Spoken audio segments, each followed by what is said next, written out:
प्रधानमंत्री नरेंद्र मोदी जी नमस्कार।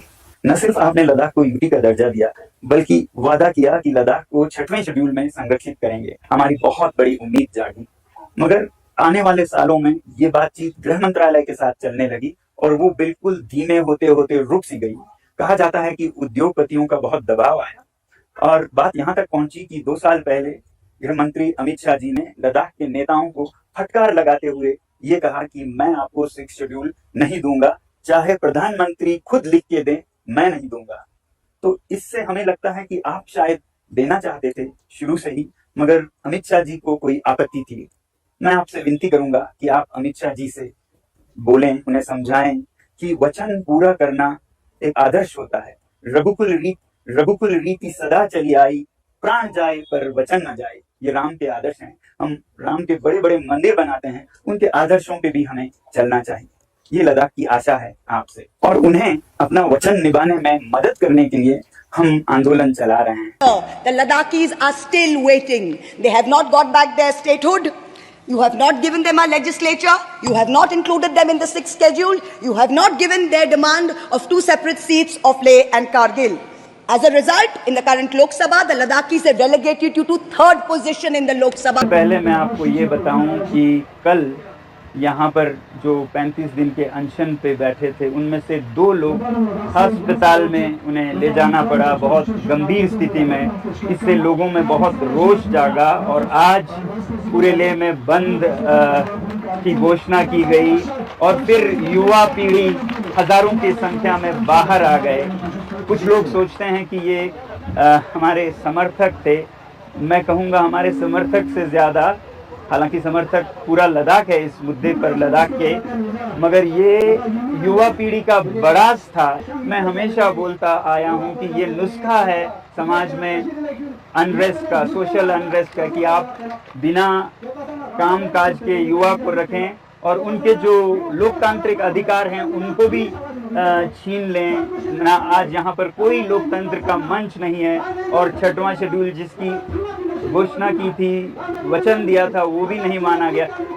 फिलहाल मैं इनमें नहीं जाना चाहूँगा। मैं अपील करता हूँ लद्दाख के युवा पीढ़ी से कि वो जो भी हो इस रास्ते पर न चलें, हिंसा के रास्ते पर।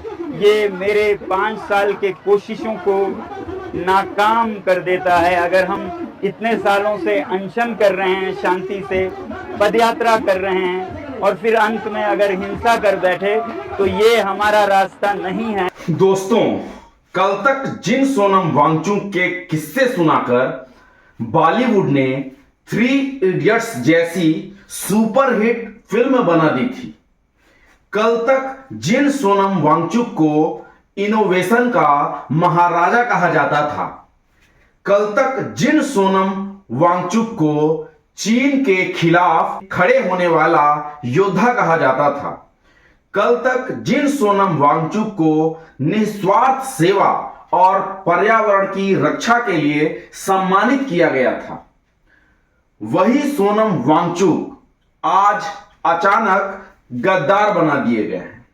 उन्हें एशिया का रेमन मैगसेसे अवार्ड भी मिला था।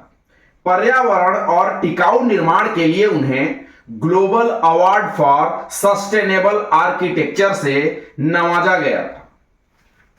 दुनिया भर में उनका नाम एक ऐसे इंसान के रूप में लिया जाता है जो तकनीक और शिक्षा के जरिए समाज को बदलता है। तो सवाल यह है कि ऐसा क्या हुआ कि कल तक का नायक आज खलनायक बना दिया गया? कारण सीधा सा है, उन्होंने भाजपा को उनके ही वादे याद दिला दिए। सोनम वांगचुक लद्दाख के लिए पूर्ण राज्य का दर्जा और 6ठे शेड्यूल की गारंटी मांग रहे थे, यानी वही वादे जो चुनाव से पहले भाजपा ने जनता से किए थे। जब वांगचुक ने इस आंदोलन को जुले रिवॉल्यूशन, जिसे लोग J&J रिवॉल्यूशन भी कहने लगे, का नाम दिया, तभी सरकार के कान खड़े हो गए। भाजपा की सबसे बड़ी कमजोरी है आंदोलन। आंदोलन से बनी यह सरकार आंदोलनों से ही सबसे ज्यादा डरती है। वांगचुक ने पहले ही कह दिया था कि उन्हें गिरफ्तार किया जाएगा और हुआ भी ठीक वही। उनके खिलाफ जांच बैठा दी गई। उन पर आरोप लगा दिए गए कि उन्होंने विदेश से पैसे लिए हैं। दोस्तों, यह वही सोनम वांगचुक है जिन्हें कल तक इस देश ने अपना आदर्श माना, जिन्हें भारत ही नहीं पूरी दुनिया ने सम्मान दिया। लेकिन जैसे ही उन्होंने सत्ता से उनके वादे पूरे करने की मांग की, वे गद्दार, देशद्रोही और राष्ट्रीय सुरक्षा के लिए खतरा घोषित कर दिए गए। यही है हमारे दौर का सच, जहां सवाल पूछना ही सबसे बड़ा अपराध होता है।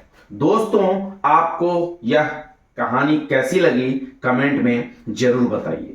वीडियो को लाइक कीजिए, शेयर कीजिए और चैनल को सब्सक्राइब करना मत भूलिए, क्योंकि सरकार की सच्चाई गोदी मीडिया आपको कभी नहीं दिखाएगा।